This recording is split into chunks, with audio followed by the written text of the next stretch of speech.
EBSCO or JSTOR, okay, or the Google Scholar or Scopus database. So I mostly to find the relevant articles and books in a particular domain, I refer to worldcat.org. So there they will provide you the exact related papers in thesis by UGC or some statutory body. Anmol Thakur ji, can you repeat your question? On सवाल अपना फिर से repeat करें. Please repeat your question.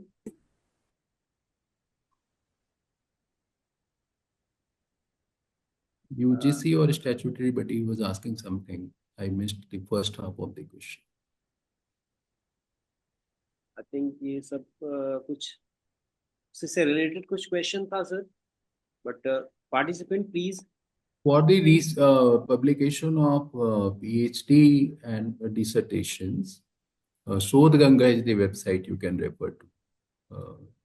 Shodh Ganga is the repository of PhD thesis.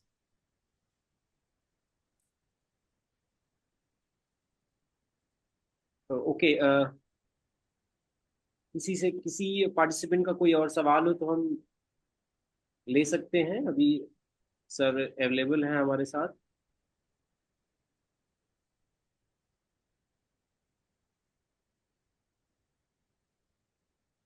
Academic writing, citation, plagiarism, ethics, publication ethics से related अगर किसी के पास कोई सवाल है, कुछ जानना चाहता है, कुछ अगर आपके अपने विचार हैं, कुछ opinion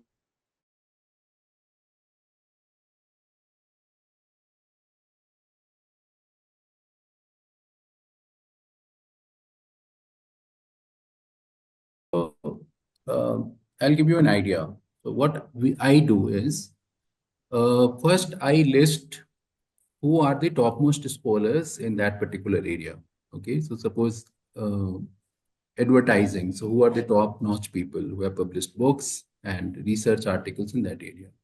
What are the top institutions in the world where this kind of research is happening and what is being done in their lab? Okay. So if you refer to those people, those works, and what are the top journals in that area, which are Q1 in Scopus or anywhere. So if you refer to those works and you cite them, the probability of getting the acceptance of your paper becomes very high. So when we see that what kind of works you have referred to, and if I find that you have referred to someone who has done AI research in Muzaffarpur, and I know that there is no AI lab in that institution, and you have submitted that paper to, paper will not get accepted. So listing the topmost journals, Q1 journals, and their publications, referring to their publications, listing the topmost scholars in that particular domain and referring to their works will give you a clear-cut idea of that what's the actual gap, existing gap. So if you will ask this question from AI, they will not provide you the answer. Okay, so because AI is just a large language model, so it just manipulates the sentences and rewrites it. And that will be another trouble for you because if any content is having more than 15% AI, so it gets rejected. So you should use AI just to get an idea, not to write it.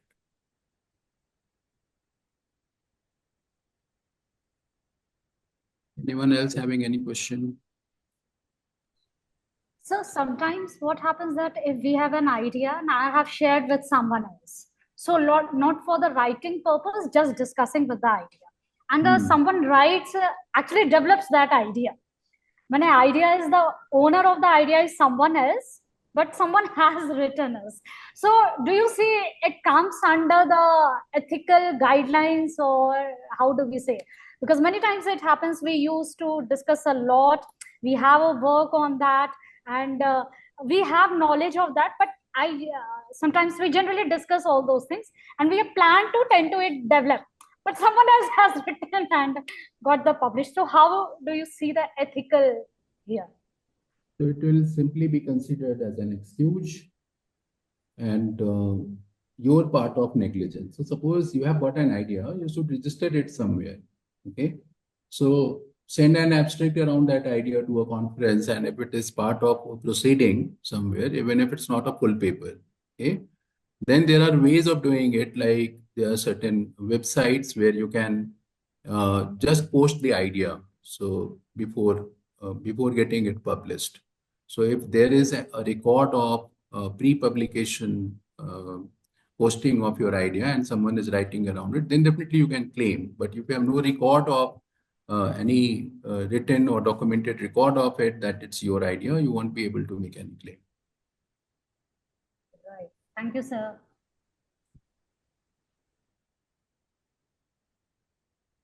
Thank you.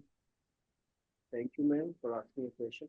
So, anybody else, please ask your question.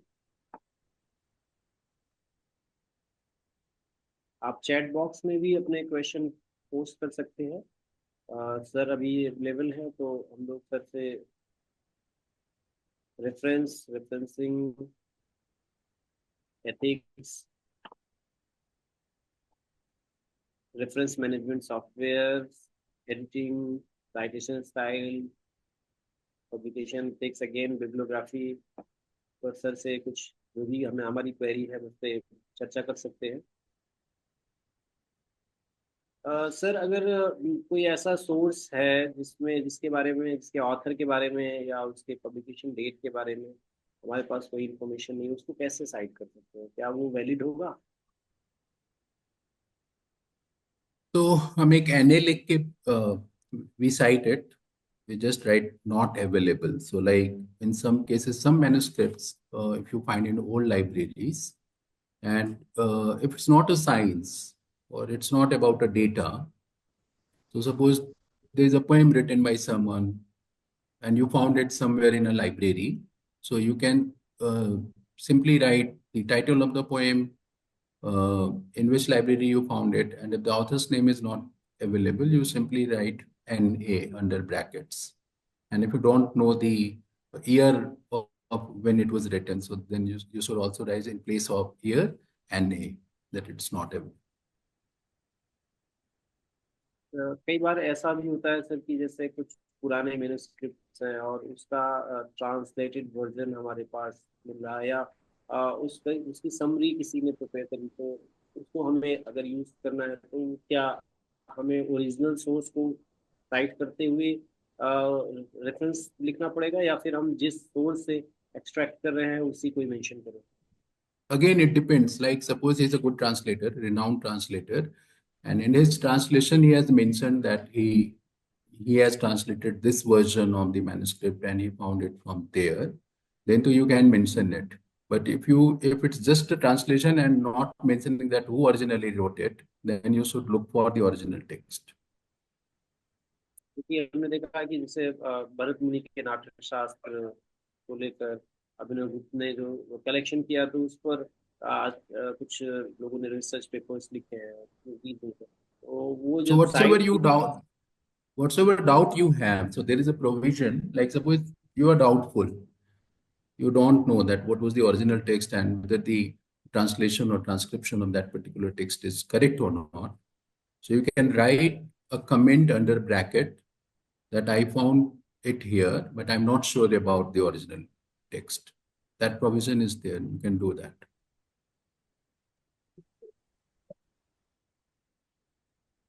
तो अगर किसी के पास कोई सवाल है तो फिर हम आगे बढ़े, अदरवाइज हमें लगता है कि हमें मैम.